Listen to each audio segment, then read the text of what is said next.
अवघ्या महाराष्ट्राचं आराध्य दैवत असलेल्या पंढरपूरच्या श्री विठ्ठल आणि रुक्मिणी मातेची आषाढी एकादशीची शासकीय महापूजा पंढरपुरात पार पडली। राज्याचे मुख्यमंत्री देवेंद्र फडणवीस आणि त्यांच्या पत्नी अमृता फडणवीस यांच्या हस्ते पहाटे 2:30 वाजता ही महापूजा भक्तिमय आणि उत्साही वातावरणात पार पडली। विठुरायाच्या चरणी नतमस्तक होऊन मुख्यमंत्र्यांनी राज्यातील बळीराजाला सुखाचे दिवस येवोत, चांगला पाऊस व्हावा आणि संपूर्ण महाराष्ट्र सुजलाम सुफलाम व्हावा अशी प्रार्थना केलेली आहे।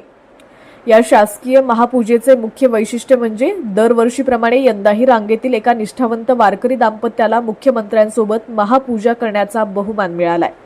धाराशिव जिल्ह्यातील कळंब तालुक्यातील गौरगावचे शेतकरी श्री बाळासाहेब माधव माने आणि त्यांच्या पत्नी सौ प्रभावती बाळासाहेब माने या वारकरी दाम्पत्याला यंदाचे मानाचे वारकरी म्हणून पूजा करण्याचा सन्मान लाभलाय। विठुरायाची पूजा करण्याची संधी मिळाल्यानं माने दाम्पत्यानं अत्यंत भावुक होऊन आनंद व्यक्त केलाय। बा विठ्ठला, राज्यातील सर्व शेतकऱ्यांना सुखी ठेव, राज्यात सर्वत्र चांगला पाऊस पडू दे असं साकडं आज पहाटे मुख्यमंत्री देवेंद्र फडणवीस यांनी विठ्ठल रुक्मिणी चरणी घातलंय। अवघ्या महाराष्ट्राचं आराध्य दैवत असलेल्या पंढरपूरच्या विठ्ठल रुक्मिणीची आषाढी एकादशीची शासकीय महापूजा आज पहाटे 2:30 वाजता मुख्यमंत्री देवेंद्र फडणवीस व त्यांच्या पत्नी अमृता फडणवीस यांच्या हस्ते भक्तिभावाने व उत्साहाने संपन्न झाली।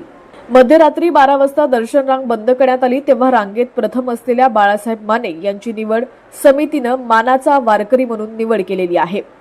आषाढी एकादशीच्या शासकीय महापूजेसाठी मुख्यमंत्री देवेंद्र फडणवीस हे शुक्रवारी दुपारीच पंढरपूरमध्ये दाखल झाले होते।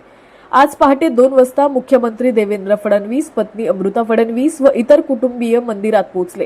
2:30 वाजता त्यांच्या हस्ते विठ्ठलाची शासकीय महापूजा संपन्न झाली।